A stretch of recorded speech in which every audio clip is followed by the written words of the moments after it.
Welcome back to this week's Britain's Rare Guitars Live, and on this week's show we have a massive selection of guitars for you. Oh, telling me, Gareth, I spent 2 or 3 days with production crew, the camera guys, and we went to my neck of the woods actually. Started off in Devon, went down to Cornwall, and when I say the deepest, darkest depths of Cornwall, I mean hedges this wide apart.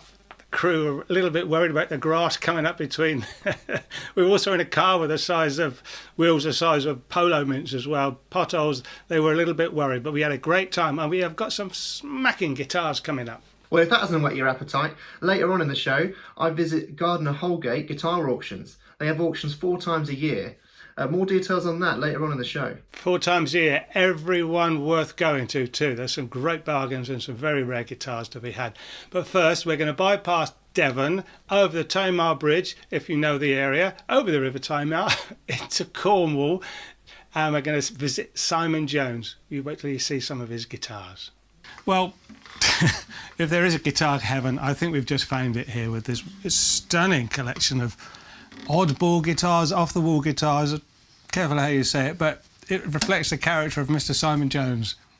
We've got early parlour guitar here from 18th century. 1890, that one. Goodness gracious, and this beautiful one here. I've never seen a guitar like this. Who makes this Japanese Adlancia, made by Nobuaki Hayashi. Brilliant. Designer extraordinaire. Kind of a lot of people, actually, a lot of your viewers will probably have seen a lot of the Aria Pros from the 70s, 80s, yes. Which he is responsible for. He was the designer, but he's now moved into more boutique sort of one-offs like this, and has let his imagination run riot, and the result is stunning, I'd say. Isn't it just? It's just some very unusual features. Sort of find another one like that. Oh, you can't. This is it. And this one is quite a recent purchase, isn't it? That is, yeah, that's a Telesforo Jolive, which is Spanish. And that is a very recent purchase, but a bit of a lifelong ambition to own one. And it's beautiful. It just plays itself. In fact, I can't put that down currently. I bet you can't. This might have to come home with me, this one. You'll have a fight in your And hands. how old did you say? 1890. And sort of patina, if that's what you want to call it, it's just real, isn't it? And it's Patina. just Old been batteredness. batteredness, yeah. Beautiful. It's it's a beautiful guitar with a bit of age and life and mileage. It's doing better for 1890 than I am. Yeah, and me. Right, now we're on the boxes. We've got boxes everywhere here. Some looking like they've come off the Titanic. Some looking brand new, leather handle. Oh, I love this. Pick a box and open, Simon. Show me what's next. All right. Be surprised. We'll go for this one. Yeah. Because it's just here. Right, yeah, this one. Oh, Ibanez. We have an Ibanez. Joe Satriani signature in petrol. Oh, Well, wonderful. Built Chrome, for speed. it's a Chrome Boy, basically. Built for speed. Wonderful. Goes with my hair. It does. This is good because I know what's in this one. I do. This one's a Beaut. Wow. 1950s Hopf. I love this. Look at that. Back This is on the it German carve. German master built guitar. Look at that. German guitars do not start and end with Hofner. No. Seriously, do No. not. They did in the 60s when we all had our but- nose up against the window. Well, didn't this they? is 50s. This is Yeah. early Look at 50s. that. It's stunning. That's a big arch-top puppy, isn't it? Yeah. And this the original pickup? And it's also got...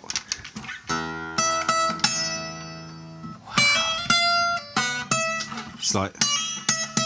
Can you hear that? Yeah, yeah. Built-in reverb.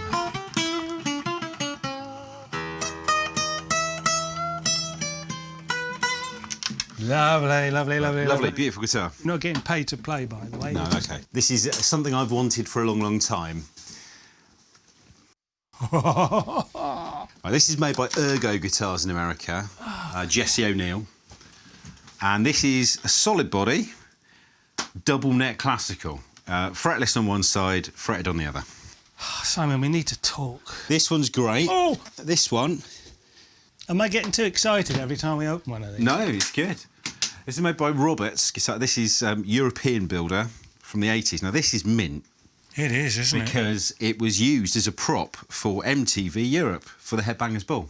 So it was in the background of the Headbangers Well, Ball. when all the artists were coming in. Yeah, yeah. And the producer of the show, quite recently, dug it out from underneath the bed and said, well, it's a shame I don't play guitar, I'll sell it. And So I who's could not have it. Who's been standing in front of that? Everybody. All sorts like- of people. He sent me pictures of this with the Scorpions sat there and I think Dio and a whole load of other people. But I mean, look at the graphics on it. It's beautiful, isn't Yeah, that is done very well. it? And this Wow. one is a Brian May guitar. Oh, the but actual Brian May his brand. His own brand. Signed by him. And this one was used by Brian at the O2. Really? So, this would be a real close replica to the original? yeah. He didn't have it long. It wasn't in his, as we all know, he can't be away from Red Special for more than 30 No, seconds. so he's got the but, trisonic pickups and stuff. Anything on he's this? even got his ridiculously light gauge strings. Yeah, still on I it. don't know. Oh, goodness me, what are they? I think they're Eights? eights. Yeah, and then the feels like- Maxim Yeah, ones, the gold feel like plated. an 8. Play with a sixpence. Made by virgins in the Himalayas, I think. All that sort of thing. Lovely stuff. It's a nice, pretty colour too, isn't it? Look at That's that. beautiful. Yeah. Okay. And Brian May is the reason I play guitar. Basically. Oh, is he? He's my hero, absolutely. Really? Is that your first inspiration stuff? Yeah, totally. Oh, excellent. This is actually made overseas by luthier, I believe. Oh, it Korea. trumpets. I think it's Korean luthier. Yeah. I forget the guy, unfortunately, who had it built.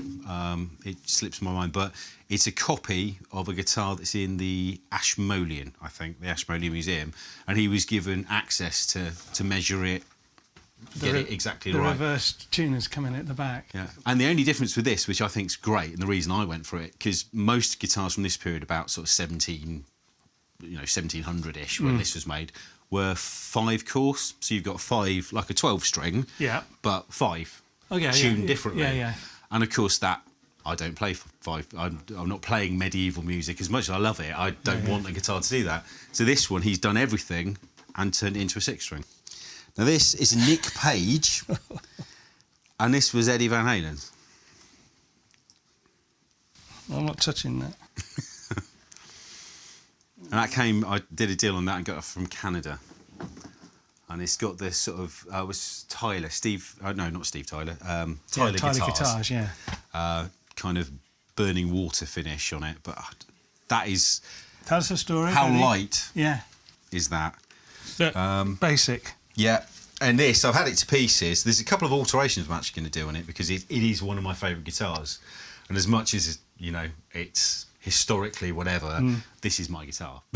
So there's a few things I'm going to change. The trem isn't, for me, seated right. No. But I've taken this off, and the thing that's really interesting is that's a Gibson pickup that's been changed by Eddie, and Eddie signed the back of the pickup. And also, he didn't, from what I was told, he didn't like the profile of the neck. So you can actually see where, because he's a tinkerer, isn't he? Yeah. You can see where he's got a rasp on it, and he's just taking it off. Any old rasp. You see? Yeah. Which I think's great. Now, there is a photo somewhere of this leaning in his studio in the back, just lent up. But it's just a great thing, Have you isn't it? gigged this one? This, yeah, I've gigged this, Is definitely. Yeah, I love it. Absolutely love it. The only thing I don't like is I usually like a neck pickup as well. Yeah. To get that Well, it's not Stevie supposed Ray to have one, Vaughan-y is sort it? of thing. Yeah. But this is a great guitar. This is a Monroe, made in El Paso. In this one, I believe, is the late 80s, early 90s. Scallop? Yeah, very uniquely scallop fingerboard. Look at that. This is called a Scorpio Pro. Oh, two of these, I love them. Where did you get that one? This one, bizarrely, came from Cash Converters in Cardiff. Never. Yeah.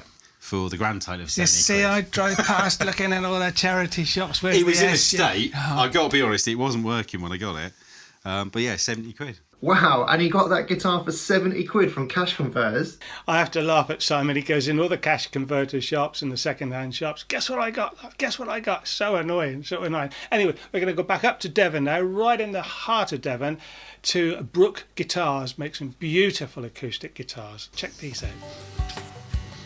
Today we're here right in the heart of the British countryside, Devon to be exact, in a beautiful location here, this wonderful pink cottage, which is actually the home of Brook Guitars.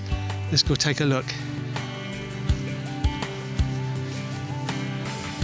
Simon, how are you? Nice to see you again. See ya. Covered in sawdust as always. Yes, Busy in there? clean. Let's go and have a look. Love it.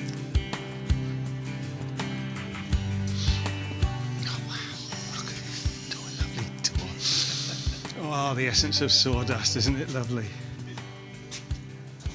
Well, we're now in what I would say is Simon's office. Guitars everywhere, from banjos, ukuleles, from the 1920s. Is this your office? Office and sort of gallery. It is, isn't it? So how long have you actually been in this premises? We've been here about 25 years now. And apart from making guitars, you undertake repairs? All sorts of repairs on vintage instruments and current guitars. Yeah, and we're surrounded by your own models as well. Yeah. A beautiful headstock. Yeah, on the left there's a Lamorna. That's a Tamar, and a Lamorna over to your right. And for people who don't know, Tamar, Torridge, Tamar and all that, all those names are rivers of the southwest? Rivers of the southwest, all Devon and Cornish Devon rivers. and Cornwall rivers. So, I mean, that rolls off the tongue, doesn't it? Like TV. We choose the ones that do, and we ignore the ones that don't. Yeah. I mean, to me, if you look at a catalogue and what guitar have you got? Oh, I've got the BRC stroke A dash A stroke something. It's a little more individual, and it gives us something to tie all the guitars together, really. Yeah, and which one have we got here? This is your favourite. This is a little Weaver. Weaver. It's a 3/4 size parlour guitar. This one's Indian rosewood and Sitka spruce. I made it for myself.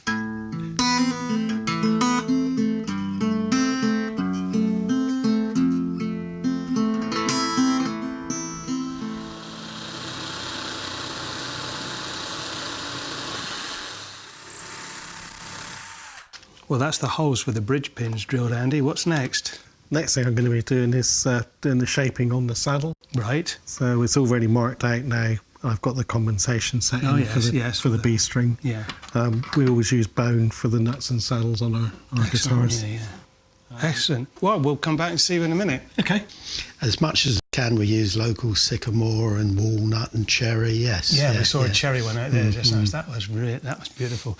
And I think a while ago you said you went to the local bank that was closing and you bought the counter. Yeah, we've used bank counters and shelves from pubs and all sorts.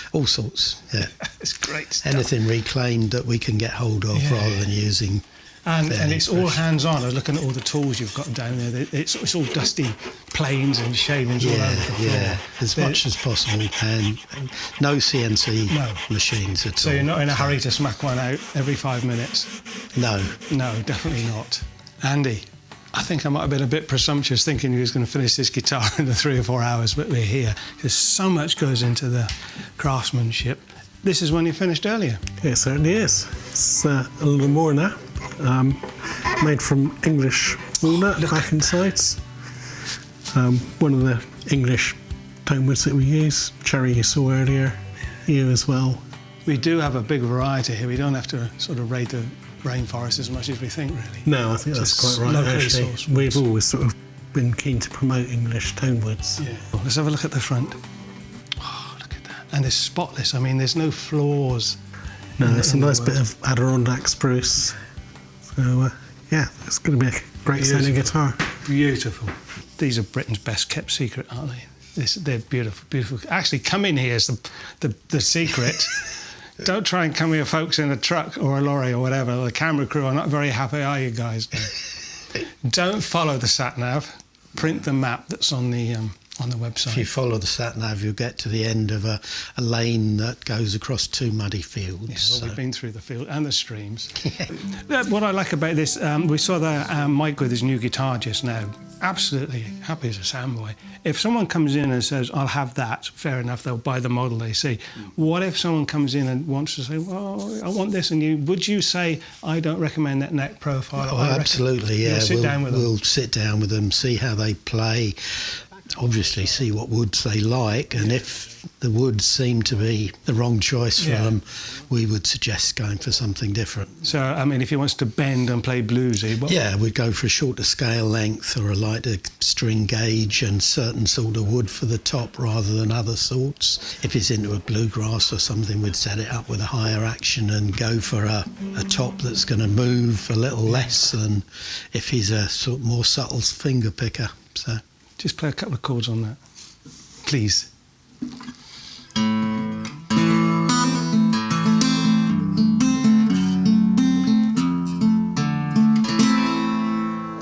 Well, that's it. We've had a wonderful day here today. For more information, see brookguitars.com. Catch you later. Well, that looks fantastic, and I love the smell of wood. It's a shame we don't have smell-o-vision, really. Let's go back to Lars and see how he's getting on looking through Simon Jones's collection. Roscoe. No, it's a Moser. Oh. It's a Neil Moser, so BC Rich. Yes. Neil Moser is the man behind BC Rich. Of course. Well, he's not. He's a designer. We obviously, Bernie Rico is behind BC Rich, but Neil Moser did a lot of the designing, so a lot of the famous designs he did.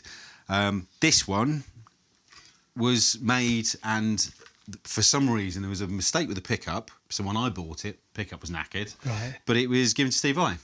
Pickup didn't work, sent back, never got back to him, and that was that. So how did you track that down? Didn't. I found out after I'd bought it. Years after I bought it. Really? You didn't know the story behind it? Didn't know anything about it. I just went, yep, I'm having that. Crikey. So what made you find the story? Or It just contacting or speaking. I can't remember who it was. I spoke to someone else who knew the guitar and went, oh, yeah, is the pickup still knackered? Oh, right. So it went like this. Yeah.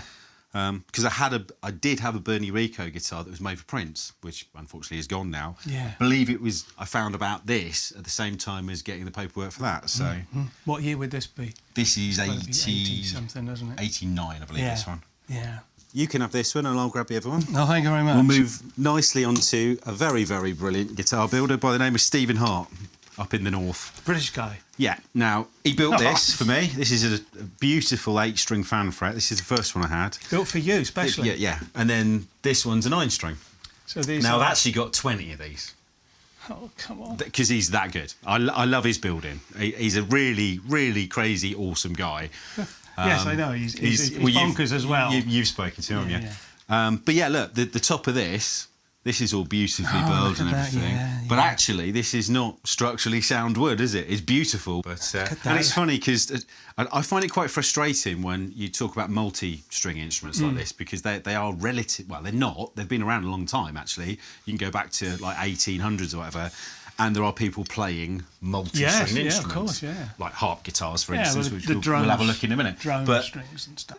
if you go on to look at people playing them, and I'm not being negative about the metal thing, but everybody that demos these things just goes, sets their amp to metal and goes like that, don't they? Whereas actually, they're a lot more versatile. There's some jazz players out there amazingly, and you can do the whole bass, the slap bass thing on the bottom. It's brilliant. Fan frets as well. Yeah. So if you do that, I gigged this quite a lot with my previous band, and I had it as a breakup sound. Bit of promotion. SCI 23. There we go. Well, I say previous band, still my current band, just on hiatus due to various things. So whilst we're talking multi-string instruments, let's go on to someone else. 10-string.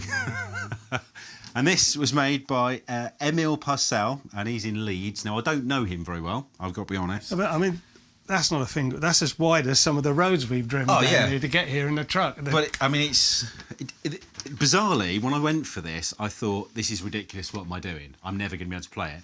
But it's actually a 7-string, really, but with 3 drone strings at the bottom. So you've got normal tune. Okay. And a low B. But then you've got these 3 tuned strings, which you can use to go with your chords. I can't remember how to pronounce his name. Narciso Yeps, is it? Who's a flamenco guitar player, classical guitar player. He was kind of an exponent of this. But you've got to see. And this brings in the character. So you've got the bottom string resonating. Yeah.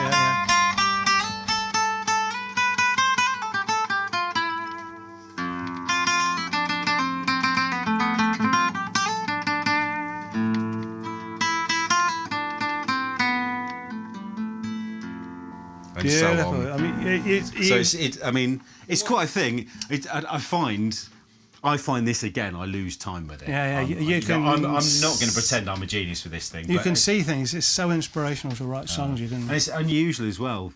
I mean, the woodwork, as you can see, is stunning. And then you've got this sound hole at the top. So when you sat playing, it's actually projected at you. And again, this is one of my favourite instruments. Okay, let's go with. That one's very heavy, so if you pass me that over. Oh, yeah, so I'll pass it then. Yeah, okay. Yeah. Oh, well, it's not my heaviest. Weighs a ton, doesn't it? Yeah, well, it's not my heaviest. I can go heavier. Now, this has got a great lining.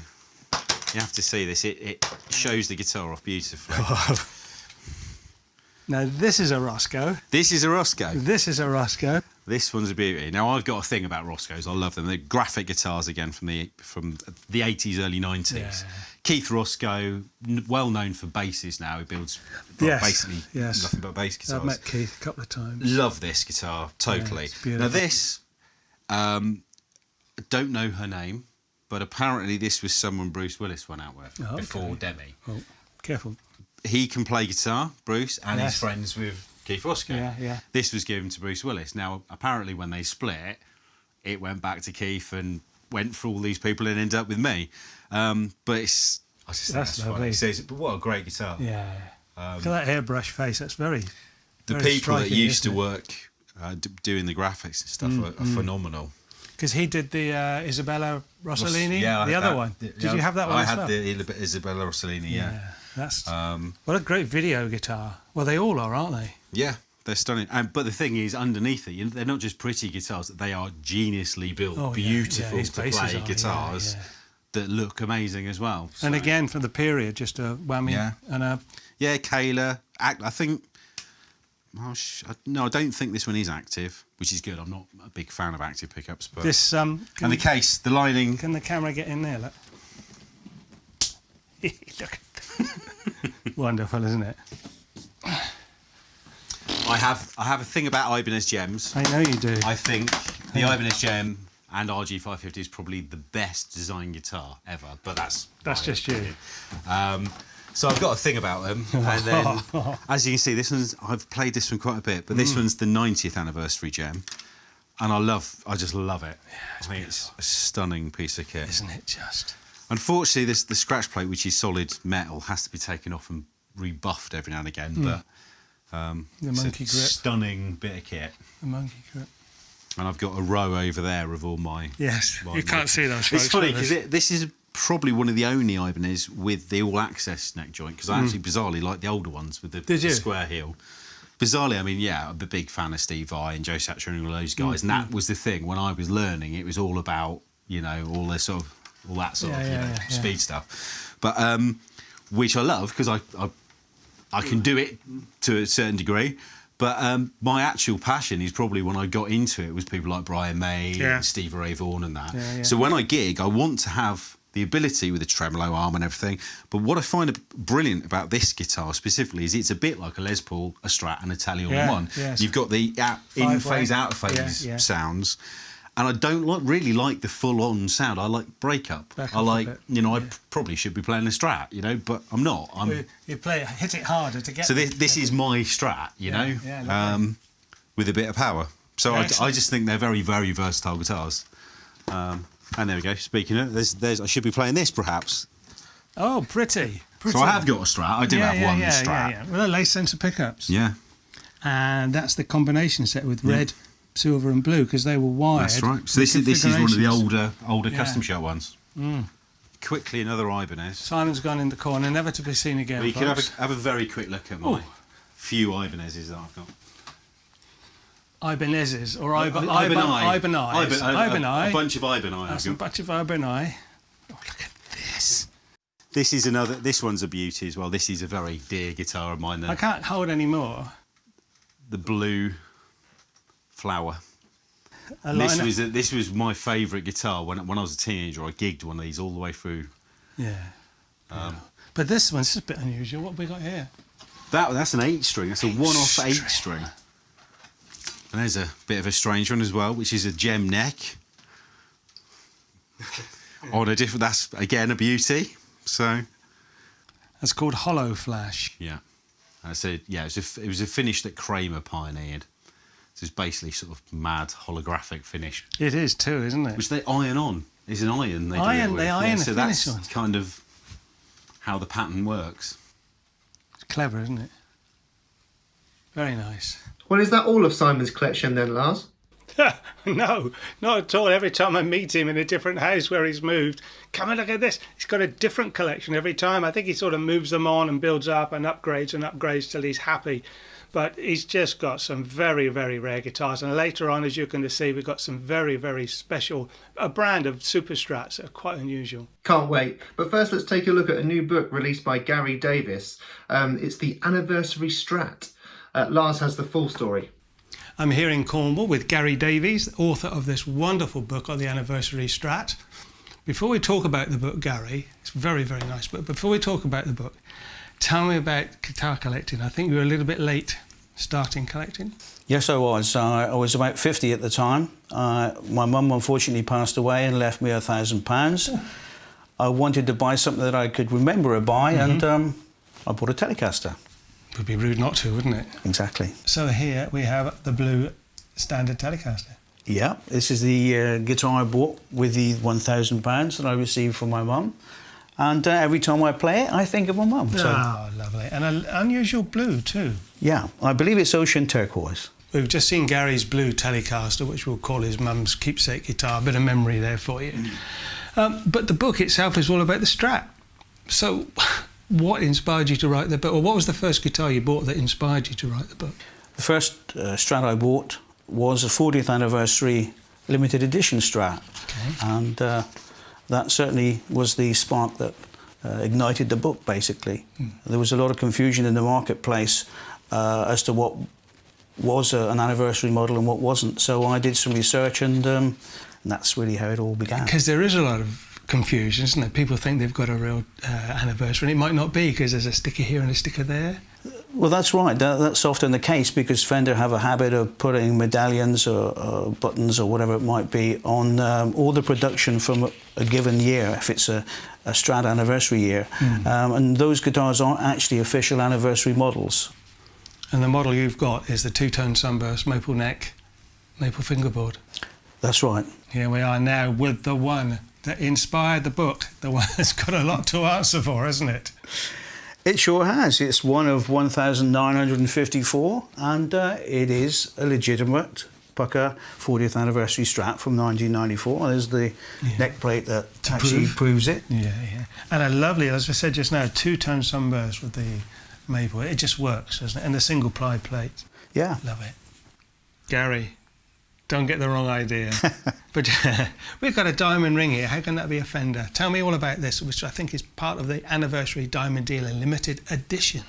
Yeah, it's probably one of the most exceptional pieces of case candy you'll ever see. I understand it was an idea by John Page, who ran the custom shop at the time. I believe they were in a meeting, John Page, Pamelina H and Jay Black, and they all had an input into the design of this particular guitar and the package. And he said, wouldn't it be great if the guitar came with a ring? And then one day in the future, when it's on the second-hand market, the guitar is sold and somebody walks in and says, yeah, I love the guitar, but do you still have the ring? Oh, so as a selling point, they've really got to be kept together, haven't they? They have. So here we have the Diamond Dealer guitar without the ring. We've hidden the ring. Sure, yeah. Beautiful inlays on this one, and the mother of pearl on the neck, and the inlay at the 12th fret. Yeah, Abalone and Mother of Pearl by Larry Seifel, or Larry Seifel, I don't quite know how to pronounce his name. And Ron Chasey did the scroll work on the 22-carat scratch plate. That designed by Pamelina. Pamelina designed that. Look at that. Bird's eye maple neck. Gold hardware, of course. Beautiful. I mean, obviously you tinker with these guitars at home, but they're not gigging guitar, is it? It's not a gigging guitar. No, it doesn't get a lot of play at all, really. Pyjama guitar. Maybe. This is interesting, Gary. The 20th anniversary of the relics that Fender started doing. That must have been 95? Yes, exactly. Jay Black and Vince Canetto approached John Page, had a meeting, and sowed the idea of relicking guitars. So the three of them got together and agreed that in secret these two guitars will be worked on, a Telecaster and a Mary Kay Strat like this one. So they relicked these things, took them to NAMM, put them in glass cases and fooled everyone. So we're now with the Mary Kay. Well, we're going to call it the Mary Kay because it's got the essence of the Mary Kay model with the see-through blonde. But this celebrates the first relic Fenders. Yeah, it's 20 years after the relicking operation started in 1995. So this is a 2015 guitar. And again, it's subtle. It's not been, doesn't look like it's been thrown out the hotel window with a toaster or anything, does it? I mean, you still got essence of the gold still left on there, and the authentic round magnets. Yeah, buckle rash, just a little bit. It's got to have a bit of wear on the neck as well. It's got to have. And I noticed up on the top we've got the classic cigarette burn. Oh yeah. Get caught in doing that in the pubs now, you're in trouble. Very good. And this is clever too. The aging, lovely. Rusty stuff again, rusty stuff. And magnets, just rolled over just right. So in the second part of the book, Gary, you've talked about the guys behind the scene, the men and the women of all different ages. Very, very interesting. And here we've got Yuri. Yuri's guitar. So what's the theme about the name, the Journeyman? Well, I understand it's supposed to look like a guitar that was owned by a journeyman guitarist that's played the thing over decades and not abused it in any way, but it's taken on the wear that you'd expect it to over that period of time. The patina, as they call it, with just a few subtle dings. I like that. And a bit of checking and all that sort of thing. Not heavily relicked, as you say, no buckle rash or anything. No, not too much, not too much. Neck is reasonably well worn though. Yeah, that's done very well. And I like that the plate has just got a dull hue about it. It's not gloss. Yeah. Very good, very nice. And if you're interested in buying the book, then check out the link on screen. But for now, let's go back and check out Simon Jones's amazing guitar collection. As we've seen, Simon's got a massive collection of one-off oddities, rarities, must-haves, never going to leave the house, beautiful guitars. But some, you've got more than one of the same brand. Yeah. And Ritz is your thing. That's right. Well, in amongst the madness, there is, I would say, focused obsessions. Let's call focused obsessions. So I basically, I have a friend, Paul, who I can totally and utterly blame for this. Years and years ago, in fact, I have the guitar here. Yeah, we've got a few Ritzes here. This is the guitar. This is the guitar that started the obsession. So I'm at a friend's house, and I see this thing, and it pushes all my buttons. Absolutely, I'm totally blown away. Eye with how candy beautiful- first, magpie. Well, inside. no, the way it plays, Okay. everything about it, the design, the finish is to die for, and it's natural shell. Tell us how it was made. Right, I'll start with who built it. Okay. This is made by Wayne Charvel and a small team of people.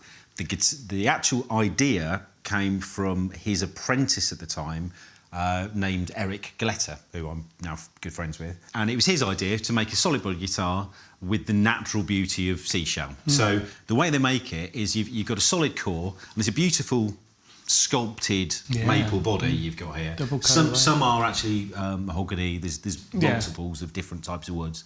But the finish, they basically make mosaics of the different types of finish.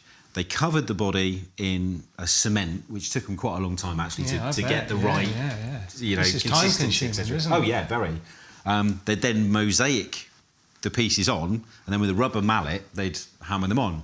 Once it's done, obviously you've got the unevenness. They'd then go over and hand grind it, which you can, you know, face apparatus on, etc. But the thing, I mean, if you feel that, it's amazing. The job they've done is phenomenal. Even the edges where you've got the curves, etc. There isn't a single sharp edge, is there? The time consuming, was that reflected in the price? Yeah, well, this was the problem. This is a brand that no one's really ever heard of because no sooner had it started, it was out of business. So Wayne, everybody knows Wayne Charvel. He did change the face of guitar. He basically is responsible for the Super Strat. That's right, yeah. With Eddie Van Halen. As in with this shape. Which is, here we go, this is a Super Strat. But this was basically such a high-end guitar and so time-consuming, as you said, that the price point they needed it to be was unrealistic for the period they were trying to sell it to, which was 1989 for 8 months. So unfortunately, It was almost doomed before it got to production. Exactly, which is very sad. Yeah. How many did they make? From my records of what I've looked into, we've looked at 54 completed. There's slightly more, but that is guitars built from parts. So when they went out, it was a neck and a body, and someone, you know, has put something together. As in what they had in a drawer, maybe. I'm very sad with this because I've got. Well, here we go. I'll pop this one down for a second. Should I get this one up from here? Well, no, I was just going to show you this. That I've basically ended up. This is how an obsession grows. This is one file showing basically all of my nerdery when it comes to Nerdery? Nerdery. Word of the day. But here, in the back, I actually went to the point of buying. All of the here we go. The original sales receipts. You got the of gas. every Ritz. You win the gas rosette. So I know what's out there. Yeah. So anything that isn't the numbers correlating to what is actually being sold dear. is something put together from parts afterwards. So how many do you own altogether? I've got 37 of the 54. Of the 54? 54. So they're still out there somewhere. There's a few, and funnily enough, I mean, it's become a little sad because there are a couple that might make me quite happy that if all of a sudden it appears, but I do know of the unfortunate demise of a couple in fires and stuff, and unfortunately with Wayne recently, this is something I also want to mention, is with the Californian fires recently, Wayne lost his home and his workshop, along with a number of Ritzes that, of course, he kept for himself. So, so what's that one on the cover? Well, here we go. So we've got a catalogue here. Now, if you lean over, leaning. Here's the cover of the catalogue, which was the Ritz catalogue in '89, and there's that one. And that one came from Howard Leese in Hart, Hart, the band Hart. Who've been playing with Paul Rodgers and people lately. That's right, he's played with all sorts of people. That So he had a few Ritzes, he was known for it. The other great exponent, let's see, was Michelangelo. Oh, yeah. So, who was known for it at the time. There he is. And there's Michael in the actual advert, which unfortunately didn't last very long because the company didn't last very long. But so the shell's hard, obviously it's a hard finish. Does that reflect anything with the sound at all? I mean, you've got a big powerful pickup there that might just... Bizarrely, it does. Does it? With it does quite a lot. Bolt-on neck, bit of more snap with the bolt-on neck, maybe? The bolt-on neck is, I think, a great idea. If it was a neck-through body, I think it might become a little bit ridiculous. Swimmy and muddy, yeah. And if you did have problems with the neck, you wouldn't be able to fix it because of the finish. But every single one that I've got is a unique instrument. There's no two with the same hardware. So they all do sound different. Why is the hardware different? Why is it? Well, Wayne, anybody who's ever spoken to Wayne or met Wayne will know that he's one of the nicest people out there. Very quiet, very unassuming. Genius, I would call him. Yeah. But he's also got boxes and boxes of parts that have come from every venture he's ever been involved with. So Gibson Custom Shop when he worked for them, BC Rich when he designed, etc. Shop, obviously back in the Today I'll use that pickup. Why not use... Yeah. So, I mean, for instance, this one... It may very well be a Gibson. I can't remember if that's a Gibson pickup or not. But there's a mishmash of parts, all new parts. I mean, he didn't put second-hand stuff on, but is the headstock the same shape within all the brand? All the Ritzes were all pretty much that headstock. This one over here. Can that, if you grab that, that's a same period Ritz, but with a different shell finish. See, I like this. This is colour coordinated with the maple fingerboard. Yeah. And the cream bucker. That's a green lip, that's called. A green lip. Green lip. A green lip. But I mean, I personally feel that the finish is exquisite. I think it's beautiful. And it's natural, you know, it's a natural thing. You have to, I've said many, many times in articles, you have to be careful of how you use the word unique. Yeah. But of course it's going to be unique. Find another fingerprint. one. They can make two identical, and because of the shell, it's going to be unique. So with this one, it looks like we've gone a little bit more Fendery. A little bit Fendery. He's diversed from his Super Strat. Well, if you want to call it. That's right. I mean, I'd call this a Super Telly. Yeah. There you go. Well, obviously it's got a humbucker in the back, so it is kind of a hot-rodded telly, really, with the trem arm and etc. But it's... with a different headstock. Now, this is actually, there is a reason for this headstock. It's straight string pull. So if you look at it, there is there's no fanning of the string over the nut, which actually, when you've got a roller nut on this as well, it's essential. It's very, very good, you know. But yeah, so WRC was started, and the idea, the shell finish, continued. Beautiful. But again, not long lasting, sadly, didn't catch on because unfortunately a lot of guitarists just want Les Pauls and Strats. So this is a little bit, you need to mean this. Yeah. And this one was American guitarist Ray Benson, I believe. Right. Ray Benson. Benson? Benson, I believe. He was his guitar. So, but yeah, beautiful guitars. But the good thing is, for anybody who loves these, check out Eric Galetter's work, because he will still make you a Neptune. Really? And he's a phenomenal builder. And these are built for speed. And he's also a lovely guy as well. You can lose a lot of time speaking to Eric. But they are an obsession, a beautiful obsession, basically. Simon's obsession. And if I can find more, I'll always buy more. Well, if you know of anybody Ritzes, let us know. And Simon will buy. I will, always. Beautiful. So, Gardner Holgate Auction Rooms, we're a traditional auction house. Good morning, ladies and gentlemen, and welcome to another guitar auction here at Gardner Holgate Auction Rooms. Our main specialist area is clocks and watches, and as you can see here, musical instruments and guitars. Well, as you can all see at home, there is a sea of guitars behind me. But Luke, is there anything in particular we should be looking out for today?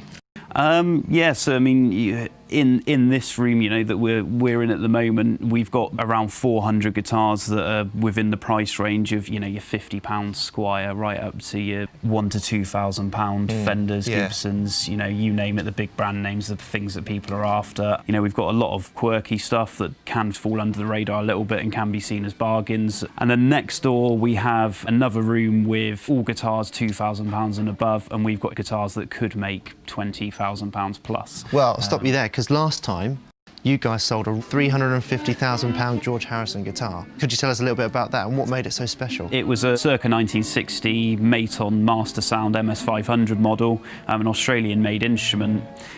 This guitar in particular was loaned to George Harrison to use when his Country Gent was being repaired. He used it on, it was approximately 9 shows, but the significant part of the provenance is it was used on the last ever Cavern performance in the summer of 1963, which was the rise of Beatlemania as well. So that just went... So that just, you know, created the interest. We had a pre-sale estimate of, you know, 300 to 400,000, and like you said... So you were actually right on the money there? We were right on the money with, you know, the final cost, Wow, OK, cool. So what if I wanted to...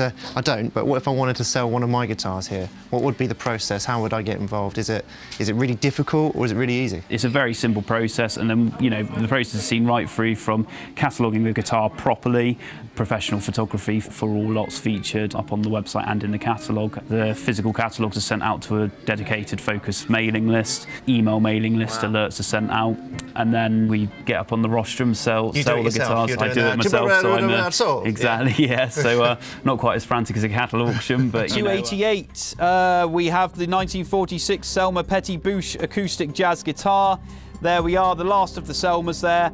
I can start with bids away at £8,500. Do I see 8,800 now? We do get through at a rate of around 80 lots an hour, so it's still pretty fast. You know, it's more than one a minute. So yeah, we get through at a fast pace, and yeah, and then after the sale and everything's done, we make quick payment shortly after the auction itself.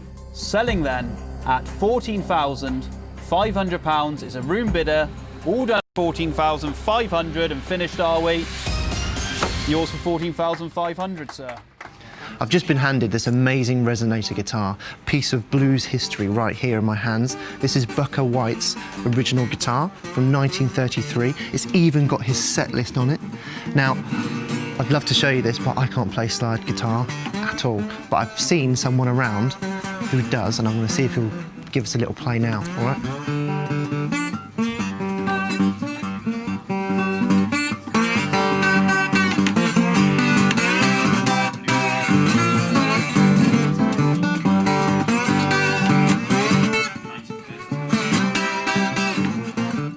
Andrew, thanks for playing that guitar, because I can't play anything like that. It was a pleasure, believe me. Could you tell us what you've got in your hands? The reason it's a pleasure is because I love playing these sort of guitars anyway. These are national Resonator guitars.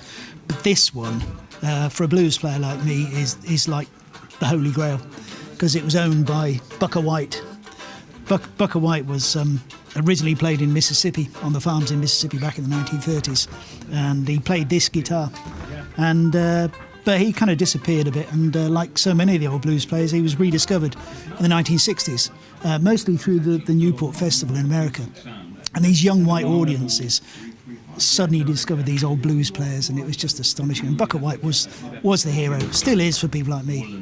His style of playing was very much like I was just playing, but a lot better than me. But this was his guitar, and the really lovely bit is, apart from the fact it's a gorgeous guitar, it's got his set list on the side. That's awesome. That's brilliant. I can't prove it, but I have seen pictures of him playing with a set list on the side of his guitar. Well, it must be wonderful, even if you don't buy it, to come here and try something like that. There's no way I can buy this, believe me. But historically, it's just, as I say, it's like me discovering the Christian discovering the Holy Grail. It is just the guitar to play and to hold and to. But aren't you glad you've come here today? Oh, God, and now you've tried something like that. Yeah, I've been to a few of these auctions, and this is the crowning glory. It really is. No way I can buy it, but just playing it is like a dream come true. It really is. Gorgeous guitar. Yeah. They're interesting guitars anyway, you know, whoever played them. I just love these sort of guitars. They're quirky sort of thing. You've got a big aluminium cone inside, which gives it that big sound. And I just love it.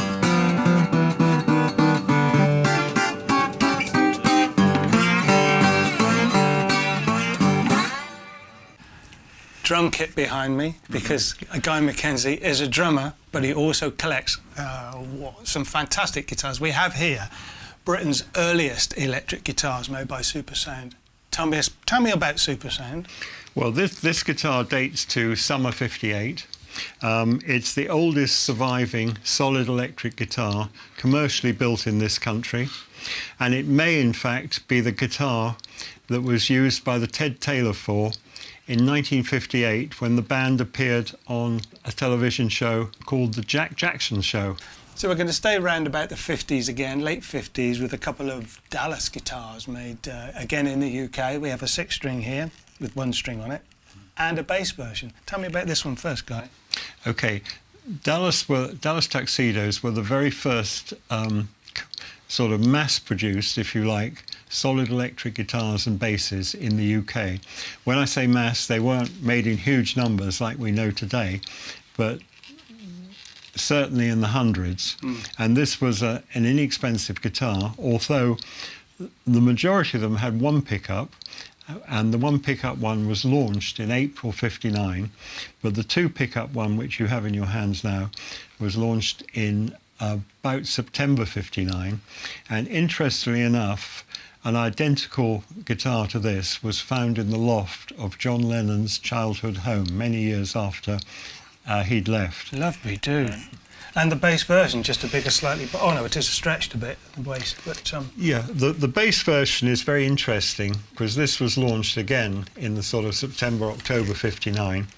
And this was actually a first bass for many well-known bass players in this country, not least of all Bill Wyman. Really? Of course, yeah. Has he still got one? He still has his, really? and he's actually put a second cutaway in his, and it's featured in a display case in his Sticky Fingers restaurant. Guy's passion for early British electric guitars also enters the Burns territory. Now this, it's Burns that we just don't recognise. And you won't, because this in fact was built for Supersound. It was going to be the first production Supersound guitar, and an advert appeared in Melody Maker on the 13th of December 1958, advertising a guitar that looked very similar to this. But by the time the advert appeared, both Jim Burns, who made the bodies, and Ike Isaac, who was endorsing the guitar, had both had their agreements with Supersound terminated. And he actually, not being employed by Supersound, he started making them himself. And this was the very first one he made, and he sold this in December 1958. And this is the oldest true Burns guitar. And interestingly enough, it has a plastic back. You're a mind of information, Guy. So, next, look, what a bass, a Burns bass none of us recognise. Well, this was the very next stage, because when Jim Burns started making guitars himself, he then hooked up, is I think the right expression, with Henry Wheel, who was an amp maker, and they formed a partnership called Burns Wheel.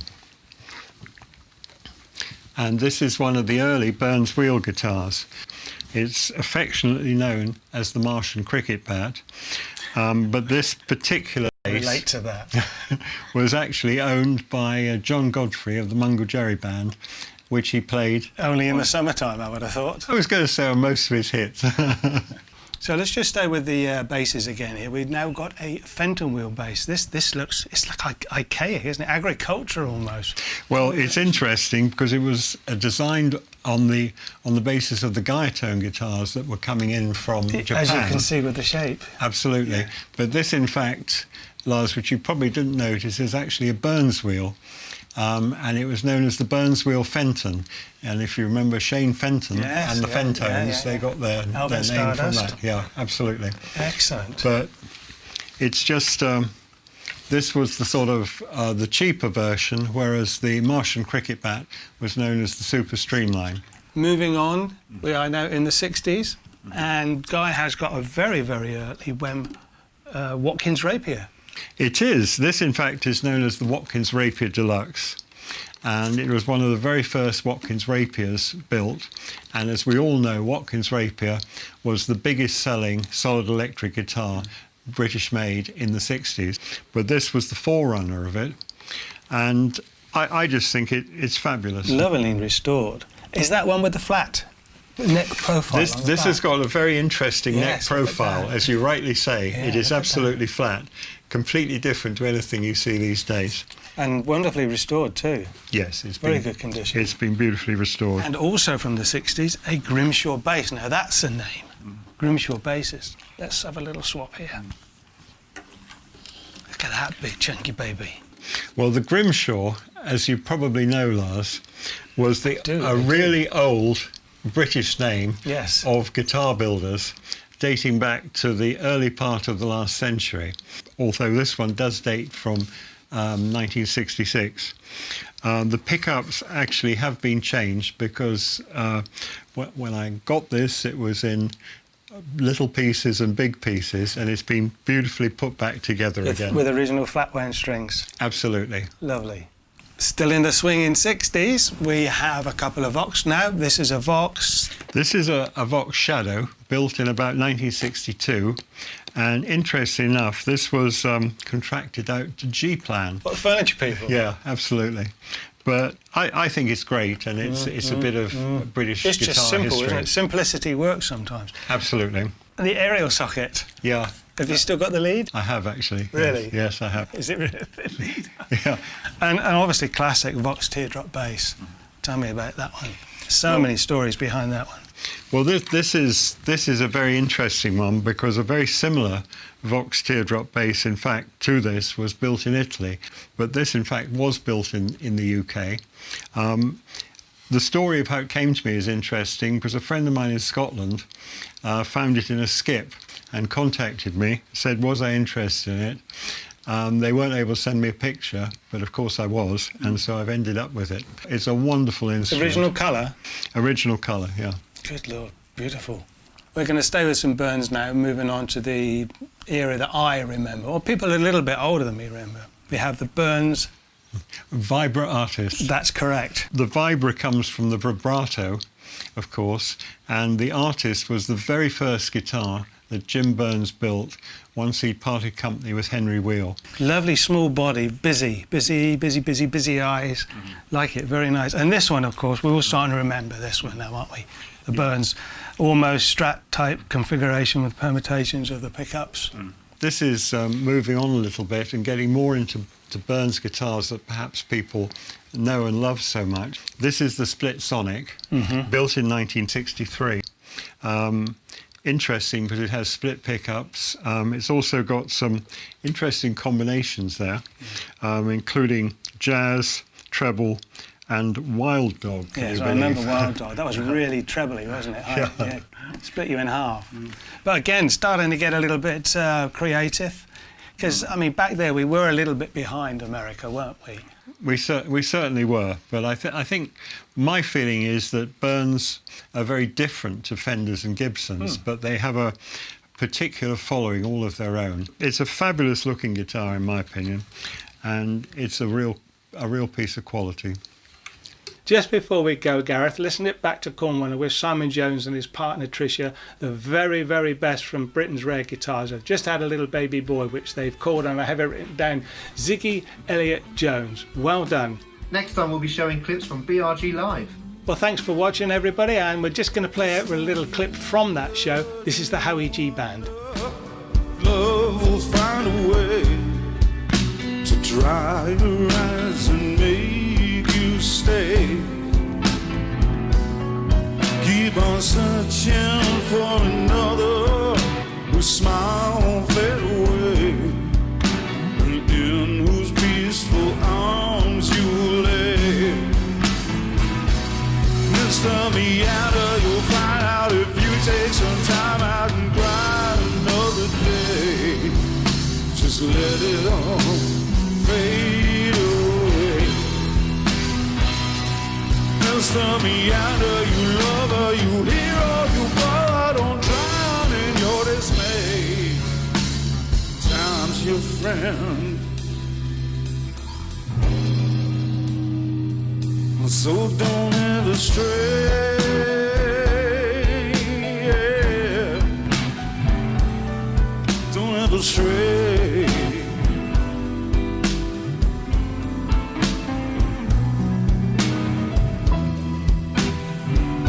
Oh, don't ever stray.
Thank you.